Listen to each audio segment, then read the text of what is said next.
Saudi अरब, UAE, Qatar और बाकी अरब देशों ने अमेरिका से साफ कहा है कि अगर इसराइल हमला करेगा ऑयल फैसिलिटीज पर ईरान के, तो ये कंट्रीज अपने एयर स्पेस को यूज नहीं करने देंगे, इसराइल का साथ नहीं देंगे। साथ में इसराइल से लगातार खबरें आ रही हैं कि वहां के सैनिक लड़ने से मना कर रहे हैं। कल जो कुछ हुआ है उसमें 62 सैनिक इसराइल के घायल हुए हैं, 2 मारे गए हैं लेबनान में और 3 मेजर फिलिस्तीन में मारे गए हैं। इसके अलावा ये खबरें आ रही हैं कि ईरान लेबनान में अपने सैनिक भेजने वाला है। कितनी सच्चाई है इस खबर के पीछे, ये देखना होगा। और इंडिया ने इसराइल की एक मुद्दे पर बड़ी आलोचना की है। ये और इसके साथ और बहुत सारी खबरें लेकर हाजिर हूं, देखते रहिए पूरा वीडियो। नमस्कार, मैं राहुल यादव और स्वागत आपका इस चैनल पर। हाजिर हूं एक बार फिर से ईरान, इजराइल, फिलिस्तीन, मिडिल ईस्ट और इसके बहाने सारी दुनिया की खबरें लेकर। शुरुआत करता हूं ईरान के मुतालिक कुछ खबरों से। कुछ बेहद इंपॉर्टेंट खबरें कल और आज के बीच में आई है, वहां से शुरुआत करता हूं, फिर बाकी सारी खबरों पर बात करेंगे। ईरान के मुतालिक एक खबर यह आ रही है कि ईरान जल्द ही घोषणा करने वाला है कि वो एक न्यूक्लियर नेशन है। मैंने आपको बताया था कि बीच में जो भूकंप आया था, जो बहुत लाइट भूकंप आया था, ईरान के जो न्यूक्लियर साइट्स हैं उनके आसपास और बाकी सारी जगहों पर, उनको लेकर बहुत चर्चा थी। और एक पक्ष का यह कहना था कि शायद ईरान ने न्यूक्लियर बम का एक्सपेरिमेंट किया है, जिसकी वजह से ये भूकंप आए हैं। अब ये खबरें सही लग रही हैं। मजेदार बात यह है कि ईरान की पार्लियामेंट में कई सारे लोगों ने मांग की है कि अपनी न्यूक्लियर पॉलिसी हमको बदलनी चाहिए और अब ओपनली न्यूक्लियर स्टेट बन के हमें सामने आना चाहिए। मैं बार बार आपको याद दिलाता हूं कि ब्लिंकन और ट्रंप दोनों कह चुके हैं कि ईरान 10-15 दिन के अंदर जब चाहे तब न्यूक्लियर कैपेबिलिटी डेवलप कर सकता है। और जब इजराइल बार बार धमकी दे रहा है हमले की, तो बहुत मुमकिन है कि ईरान में अपने आप को एक न्यूक्लियर पावर की तरह डेवलप कर लिया हो। यह मानने की एक और वजह है, आप जानते हैं कि जो दूसरे गल्फ कंट्रीज हैं, जैसे कतर हो गया, सऊदी अरेबिया हो गया, यूएई हो गया, ये सारे लोग अक्सर इजराइल के साथ जाकर खड़े हो जाते हैं। लेकिन इधर लगातार ईरान के फॉरेन मिनिस्टर इन कंट्रीज में गए हैं और उसके बाद जो बयान आया है वो बहुत इंटरेस्टिंग है। इन सारी कंट्रीज ने बहुत साफ साफ कहा है कि अगर इजराइल ईरान की न्यूक्लियर या ऑयल फैसिलिटीज पर हमला करता है तो हम उसको अपना एयर स्पेस यूज नहीं करने देंगे। और अमेरिका से कहा गया है, गल्फ कंट्रीज ने अमेरिका से कहा है कि इजराइल को ईरान की ऑयल फैसिलिटीज पर हमला करने से रोके।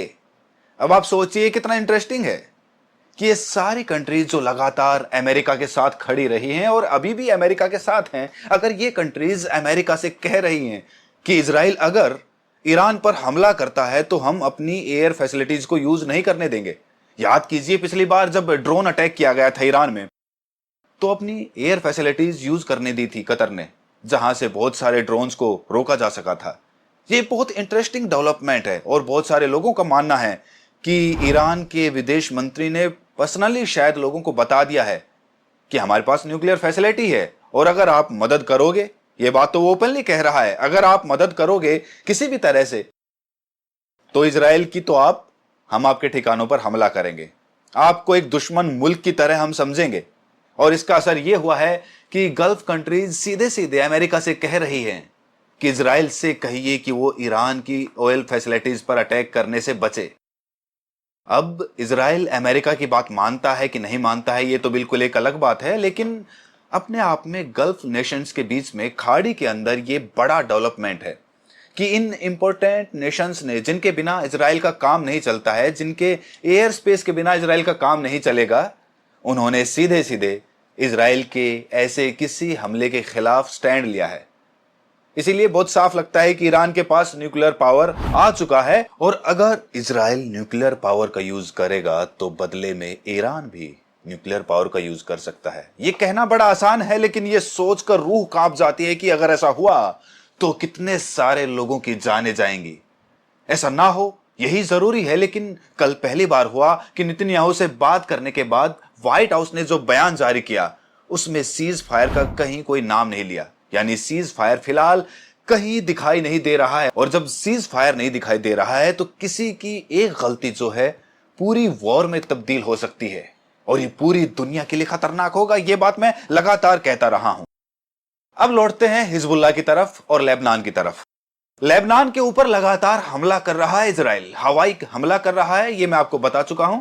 अब हाल ही में आज उसने सबसे भयानक हमला किया है बेरूत में, जिसमें बताया जा रहा है कि 100 से ज्यादा लोगों के मारे जाने की खबर है।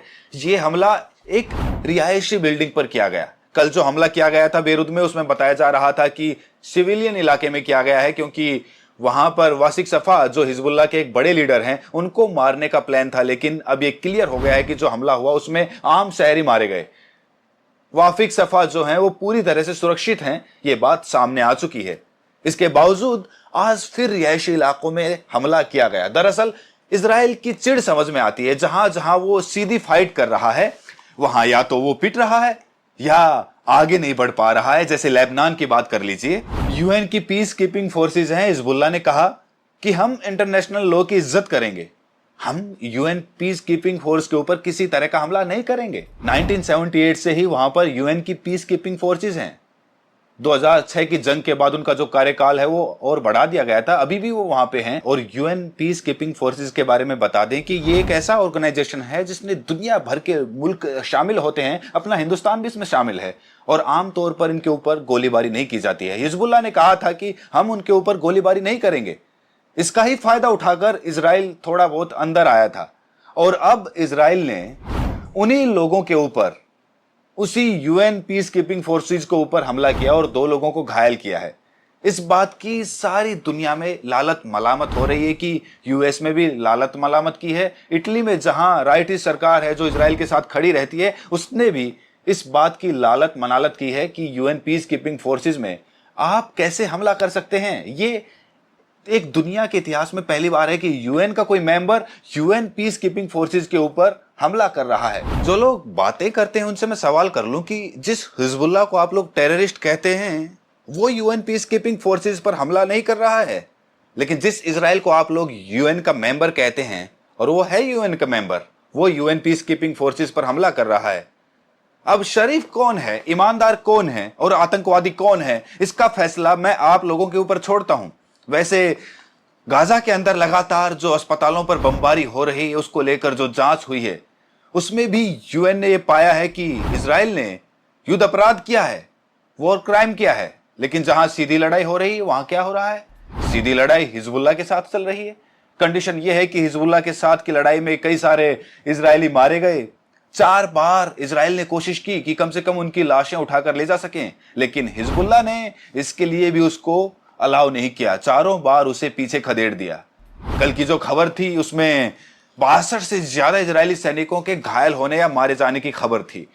यहां तक कि गाजा में जो लड़ाई चल रही है, गाजा को आप जानते हैं पूरी तरह से तबाह करने में लगा हुआ है इजराइल, लेकिन वहां भी जो जंग चल रही है उसमें 3 इजरायली जनरल मारे गए हैं। और इंटरनेट पर लगातार ऐसे इजरायली परिवारों के, इजरायली सैनिकों के तस्वीर और वीडियोज आ रहे हैं जो रोते हुए, सिर पीटते हुए नजर आ रहे हैं, क्योंकि उनके लोग मारे गए हैं। एक तरफ गाजा में लोग मारे जा रहे हैं, उनके परिवार वाले रो रहे हैं। यहां लेबनान में आपने सीधे सीधे रिहायशी इलाकों पर बम गिराए हैं, वो दुखी हैं। और एक तरफ आपके अपने इजराइल में रोने पीटने के ऐसे ऐसे वीडियोज और ऐसी तस्वीरें आ रही हैं, और फिर भी आप ये समझने को तैयार नहीं हैं कि इन सारी लाशों का बोझ आपके कंधों पर है। बड़ी बड़ी बातें हो रही हैं, ईरान के ऊपर हमले की बातें हो रही हैं। ईरान ने पहले ही साफ कर दिया है कि आप हमारे ऊपर हमला करेंगे तो बिजली से लेकर, तेल से लेकर, पानी से लेकर जो भी आपके रिसोर्सेज हैं, वो सारे रिसोर्सेज हम लगातार हमले करके नष्ट कर देंगे। अब ये सब अगर होगा और आपके लोग रोएंगे, चिल्लाएंगे, तो उसके लिए कौन जिम्मेदार होगा, वो आप सोचिएगा। आज इजराइल के अखबारों में खबर है कि हिजबुल्लाह के हमले में थाईलैंड का रहने वाला एक व्यक्ति जो इजराइल में नौकरी करता था, मजदूरी करता था, वो मारा गया।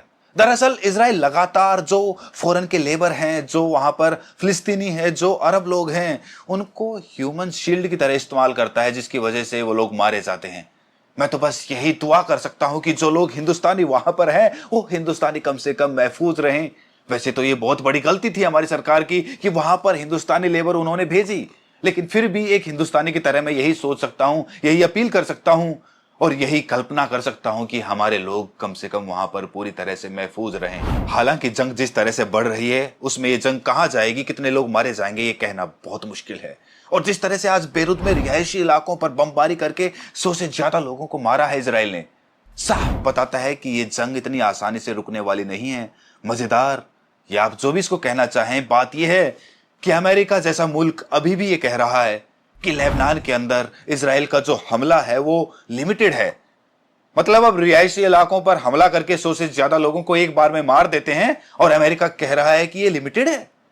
यही काम अगर कोई और मुल्क कर रहा होता तो अमेरिका सबसे ज्यादा जोर से छत पे चढ़ के चिल्ला रहा होता।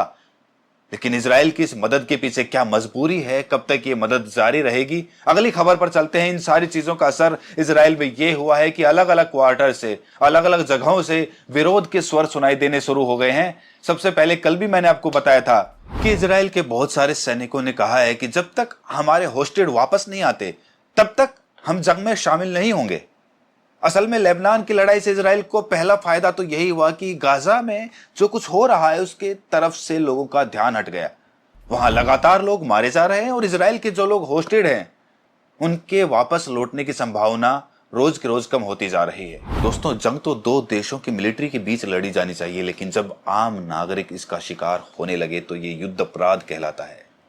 देखते हैं इसके ऊपर दूसरे देश क्या रिएक्शन देंगे। तब तक के लिए अपना ख्याल रखें। मिलते हैं अगली वीडियो में। अगर चैनल को सब्सक्राइब नहीं किया है तो चैनल को सब्सक्राइब करें, नोटिफिकेशन बेल को प्रेस करें और मिडिल ईस्ट की तमाम खबरों के लिए देखते रहें ये चैनल।